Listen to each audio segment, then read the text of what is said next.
Hello everybody and welcome to the GameGuru MAX live broadcast number 92. So this once more is another two-parter.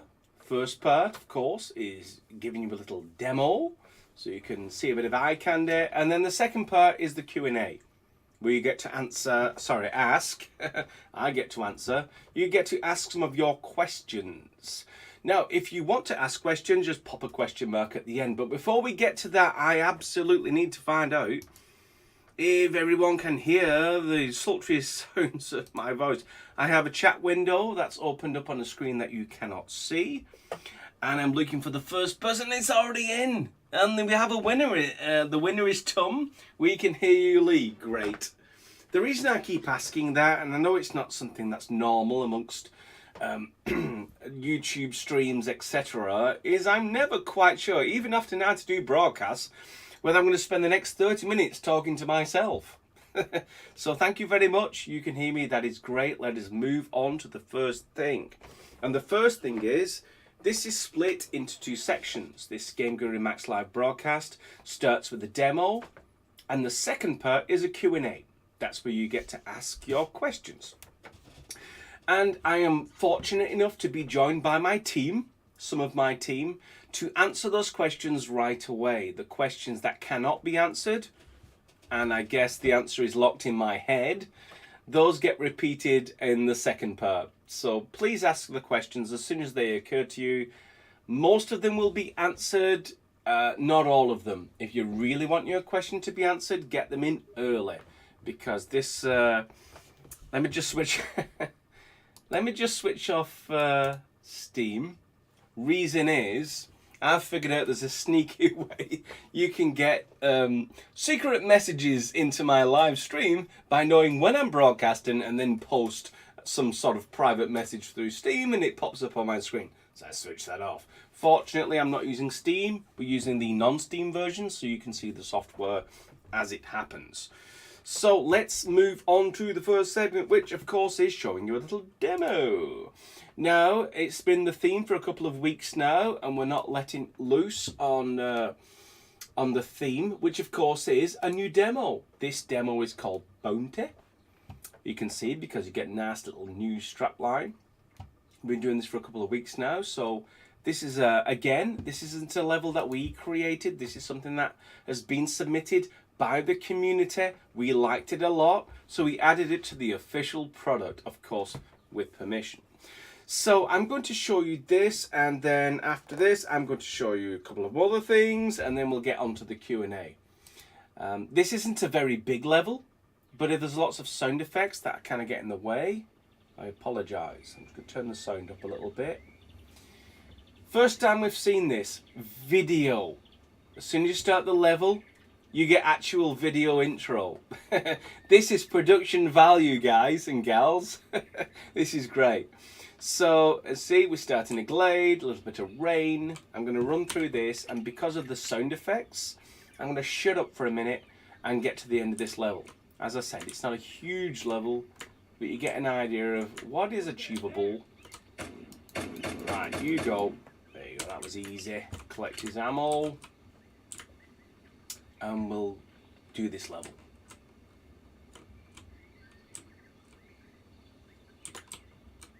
Is someone there?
Oh crap.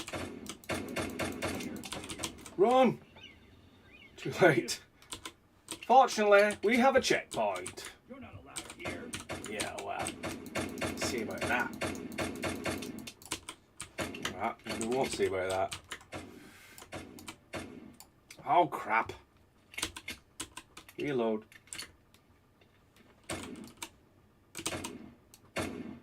Headshot. That's what you need.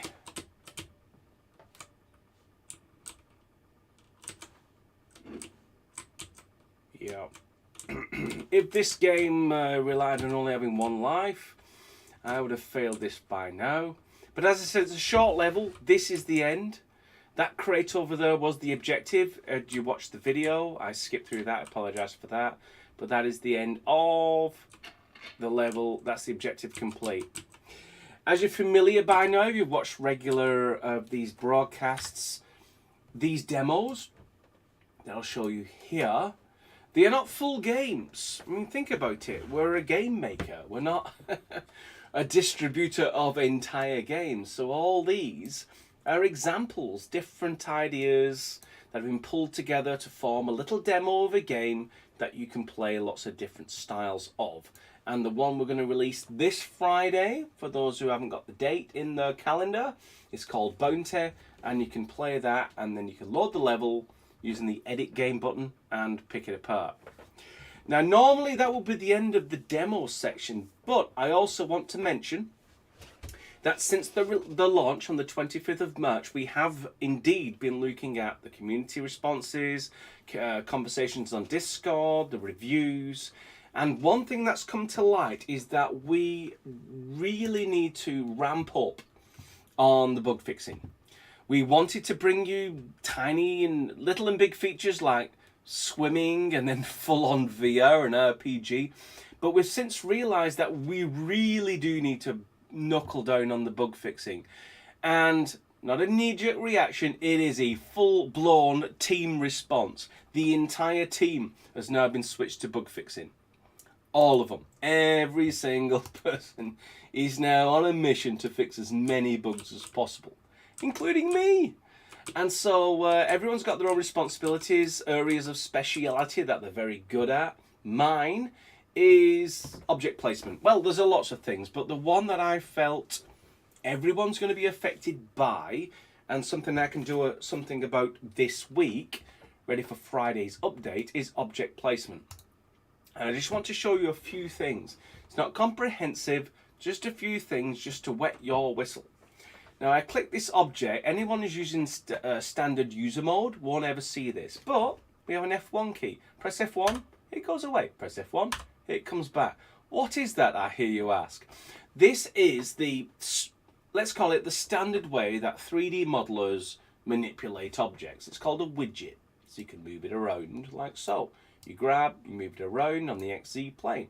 Grab this one, this is the XY plane. Grab this, this is the Y X plane, etc. It's a standard way in which you manipulate objects. Now, one thing that people haven't seen before, well, you have seen this before, but this is different. In GameGuru MAX, this isn't a local Euler angle manipulator, it's a world angle manipulator, which means, see this green circle? Click, hold, drag it around. It manipulates the object, it rotates the object along that circular axis, the green axis, what we call the y-axis. If you grab the red, it drags it around the x-axis, and you see how it tracks the mouse pointer. And the reason we've switched from local Euler to world quaternion axis is it just makes more sense. It's more intuitive that when you grab that circle and you spin it around the circle, the object does what you would expect it to. It follows that circle around and around and around. Now, I'm not going to decry the difficulty in converting the entire game engine from some pseudo Euler angle system to a full quaternion system, because I've been warned off about going too deeply into technical matters. Suffice it to say, if you just want smart, you can still have smart. If you want widget, you've got widget. And it includes the ability to have proper world rotation. So that's just a little glimpse about what you're going to get this Friday. It will have full, accurate, careful precision of position, rotation, and scale. And for those who have been suffering in the early part of April, we also fixed the smart object system for smart placement, horizontal positioning, and vertical positioning. And if I just press F1, I keep mentioning that because it's pretty cool. Before you had to go into settings, developer mode, blah, blah, blah, blah. But look, I can just press F1 and bounce between widget mode, which is this, and smart mode, which is that. And with a single key press, this was reminded to me from a member of the community, it's super easy to use both because it's a single key press. So that's just a little glimpse of what's going on for my part of the pie. We have a whole team working on lots of different parts of the pie in different sections, including super horrible issues relating to model importing, optimization, memory utilization, and just general stability. So look forward to all of those little tweaks and fixes come Friday. We have a summary of a changelog, which you'll see when you boot the software, when you get it on Friday. But for those who are really interested, there's a file called history.txt that you'll find in the root, and it is a full breakdown of every single fix that's been made. It's far, far too long to put in a summary, but if you're really interested in itemizing all of the fixes, that's where you'll find it. And that's generally the message between now and the end of April. The entire team is now going to be fixing as many issues as does exist. So we already have a few. We've already prioritized them, say that 3 times quick, and assigned them to the appropriate team member. And we are aware that new issues will arise. But anyone who is lucky enough to access the Steam version and has access to the experimental branch, you'll actually get to keep up with the team as we test the internal builds. So if you are interested in that particular version and you don't mind a bit of instability, please let us know through support and we will give you access to that experimental build so you can check out any fixes as they happen as the week rolls on. So that's what I wanted to show you today. I'm just checking the clock, 16 minutes in. I am aware that I actually wasted 3 minutes. It wasn't exactly 7 p.m. on the dot, so I apologize for that. But I think now is the time to bring in the Q&A. Have some help from my fellow team members. Hopefully some answers have already materialized. But let's start at the bottom, because as I said in previous broadcasts, I don't really know what's been answered at this point. So I'm going to start with the last question asked.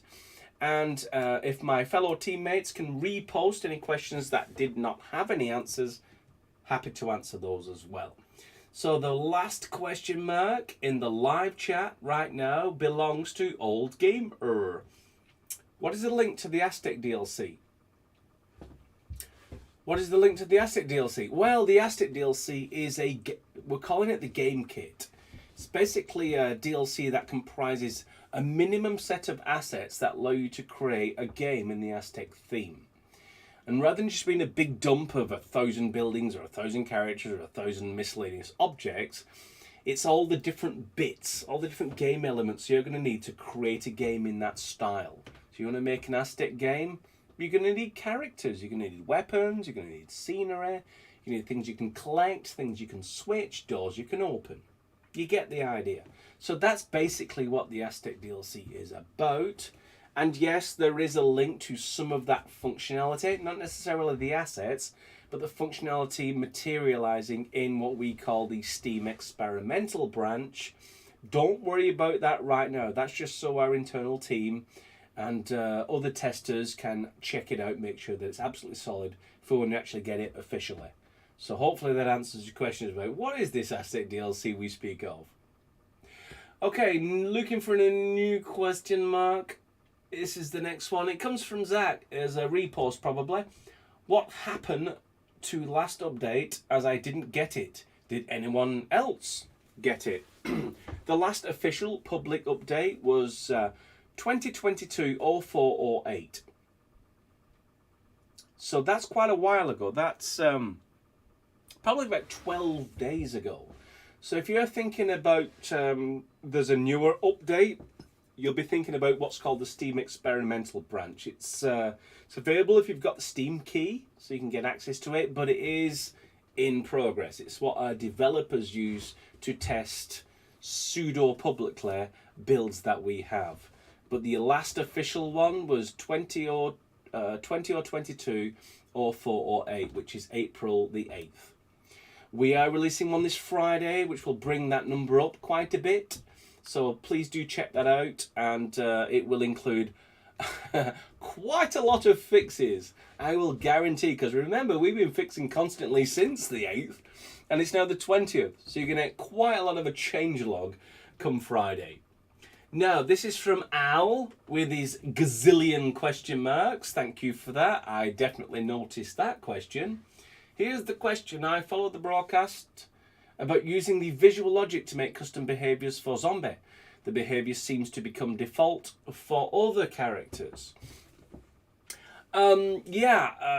I think what we should do is resume that conversation in the GameGuru forums. It sounds pretty intricate, but I'm going to guess at the answer, which of course is if you are creating your own behaviour, then there's a very specific set of circumstances that, a sequence that you need to follow in order to create a brand new behaviour.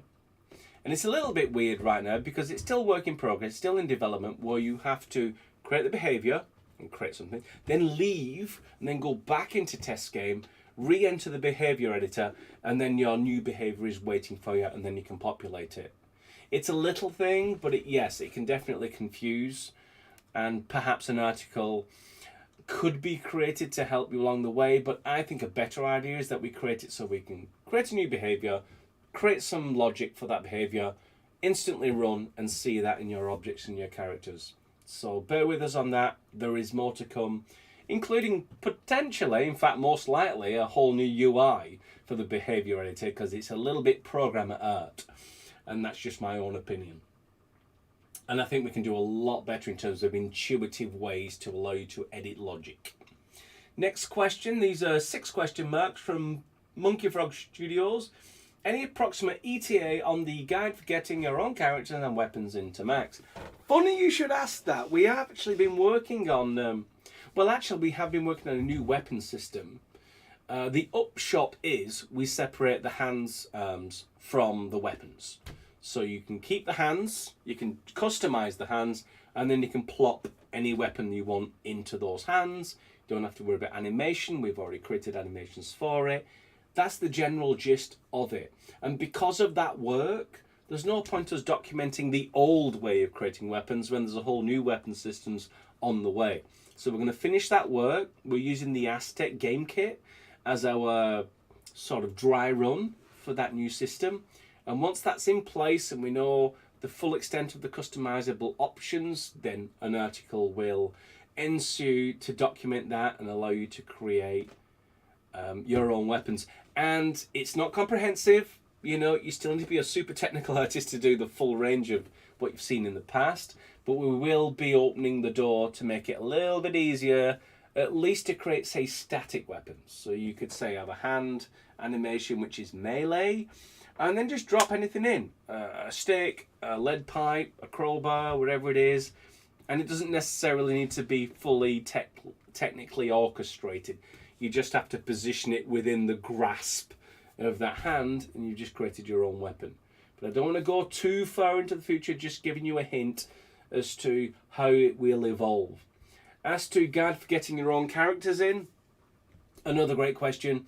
And yes, there is an article coming which shows you how to prepare the models, the textures, the tech files on how to set them all up, how to not overwrite body parts that already exist. So keep an eye out for that. But I think the weapons will come first and the character guide will come second. Okay, looking for a question mark. This is from Stefan. Any chance of adding Binocular instead of just using Sniper Scope? Super technical. I'm sure that's a nuance case. Please expand on that, perhaps in the GameGuru forums, or even better, post it in the issues board as an enhancement / feature request. and going into details as to what is the difference between Binocular and the current zoom/scope system that we already have in the weapon system. Remember, the current weapon system has been developed for years. There's quite a lot of clever things that goes on in the gun spec file. So if there's anything we're missing, anything that we're not quite nailing down, please detail it in the issue, and we'll look at that and see if it's something we can just say, there's the answer, there's the set of fields you need, and you can create the weapon you want. As indeed people are creating their own weapons, there's just a technical level to it, and we are going to document that once the new weapon system has been developed. Here's a question, this is from Zen. Which is the video format to use in GameGuru MAX, NVIDIA or AMD? I don't believe NVIDIA or AMD have proprietary video formats, but to skip that little detail, the video formats that GameGuru MAX supports is MP4 and OGG Vorbis. And maybe AVI. But we don't speak of AVI because it's largely uncompressed and they're massive. So just think of MP4 and OGG Vorbis. Those are the two best video formats to create a video and then squeeze it into your game. Just a big of a flag wave, they're massive. Even when you compress a video file, they are still huge. What does that mean? It means if you have 50 video files in your standalone game, it will be a big download for your end users. So just going to flag that right now, just so you can use videos sparingly, let's say. Next question, is there estimate time for multiplayer standalone as well as commercial standalone? We are closer to commercial standalone, that's for sure. We just want to make sure that the version of GameGuru MAX is solid, that it doesn't upset the end user game players. Not necessarily end user game makers, but people who have got your game and they just want to play it. They don't want to get into trouble with runtime errors and crashes, etc, etc. So we want to make sure that is solid before we say yes, commercial standalones, happy days. Multiplayer, a little further on. So in that order, it will be commercial standalone first, multiplayer standalone second, but both are definitely on our roadmap. Here's a question from Jason. Asked this last time, but it was a bit going under. So will we be able to change the look of the UI like ammo and health? I believe you are referring to the ability to customize the in-game UI, which is currently set as fixed. So you've got fixed display of your weapon icon and the little backdrop panel and how much ammo you've got and how much health you've got. Those things are currently fixed. Absolutely, we're going to allow you to customize that, and you'll be able to customize it from the storyboard area. And you'll get an idea of what that might feel like, because right now you can already customize a lot of the in-game screens. The main menu, the graphics menu, the sound menu, you can move them around, you can change the text, you can change the icon graphics. So you get an idea of what it is, and we'll extend that to allow you to change the HUDs to display your weapon, your ammo, your health, etc. It's just that we decided what were the super important things, and that fell off the radar for the 25th of March. But it's definitely, again, it's on our roadmap. We will have that in because we already have the storyboard system and the screen editor. It's just a case of extending it to that screen as well. Next question, do we have a question mark? It's 3 lines down. This is from Mab3R Rick 1981 question. Will Max at some stage get a newly released features from Wicked Engine, i.e. the Cloud Shadow / Reactive Grass? To see someone's been following the latest progress of the Wicked Engine. like it. We actually have been pulling a few things across, things that actually already existed in our current version of the Wicked Engine, such as SSAO. Keep an eye out for that in the not too distant future. But I know what you mean. There's an absolute spanking brand new, not even a week old version of the Wicked Engine. And what is the Wicked Engine, I hear some of you ask? It is the graphics engine that powers our games engine. So what's the difference? The graphics engine takes care of what you see. The games engine takes care of everything else. So when you see some news from the Wicked Engine side, some great new visual eye candy, it's not necessarily instantaneously going to translate into the GameGuru MAX. We have to get that repo, we're going to merge it, we're going to resolve conflicts. We have made our own additions and tweaks and changes to that repository as well, so we have to be very careful we don't break anything. Long story short, that's the whole reason we actually forked to the Wicked engine, so these great new visual tweaks can make their way rather effortlessly into GameGuru MAX, but it's not instantaneous. We have to make sure that it's correct and it's done at the right time. So don't hold your breath, but yeah, anything that's solid and works well with what we've got, it will come across in time. Next question, another one from Monkey Frog Studios. The question was, when, ETA approximately, will these guides come for characters and weapons?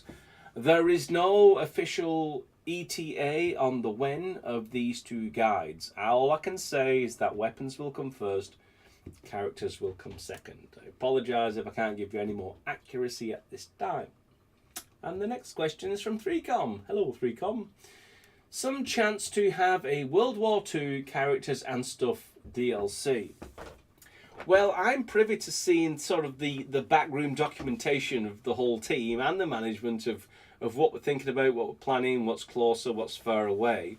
And we have a pretty robust map for... Don't just think about DLC, think about game themes, all the different kinds of themes that you might want to make a game around. And it's pretty comprehensive, and we have some pretty nice ideas. But obviously I don't have any official dates, and I've learned over the last 7 years not to telegraph too far into the future, because it only leads to disappointment. But yeah, World War II. Lots of I think every game kit will have characters. I think that's a given. And stuff. By that I'm going to translate it. I think stuff means all the other things you need to create a game in that theme. That's basically my idea. In fact, our idea as a team for the game kit. You don't just get a whole bunch of one thing. You get all the little bits and bits. Not an exhaustive list, but enough of each element to create a game in that theme. Not a big game, but a game where you don't have any glaringly missing elements for that particular theme. And of course, there's nothing to stop you to blend multiple themes together. That's the creative process. But when a game kit comes out, you've got all the bits you need purely to create a game in that theme. Hopefully I've not labelled the point too much. Just checking the clock, we are at 7:31. I think that'll probably do it for 30 minutes. I'm going to answer 2 more questions, and then I apologise I couldn't get to any more questions. I know some people have asked for a longer and more extended Q&A, but I've also asked for... can you just keep it to 30 minutes because I actually have a life? And that's fair enough as well. So let's see if we can find the last 2 questions, and that will drop down to Jason. Question again, will the multiplayer work on standalones too? Or will it be like GameGuru Classic that you only can play with other GameGuru users? Great question. That's probably a burning question for a lot of GameGuru Classic users. The good news is we are switching from the Steam multiplayer, which is sort of, you're gonna have to have Steam to use their API, to something called Photon. Look it up. It is a commercial, industrial class multiplayer system. What that means is we don't need Steam in order to run GameGuru multiplayer. Further, that means whether you're using a Steam version or a non-Steam version, when you spit out a standalone game that has multiplayer capability, you won't need GameGuru MAX to run it. You've made the game, you run the game.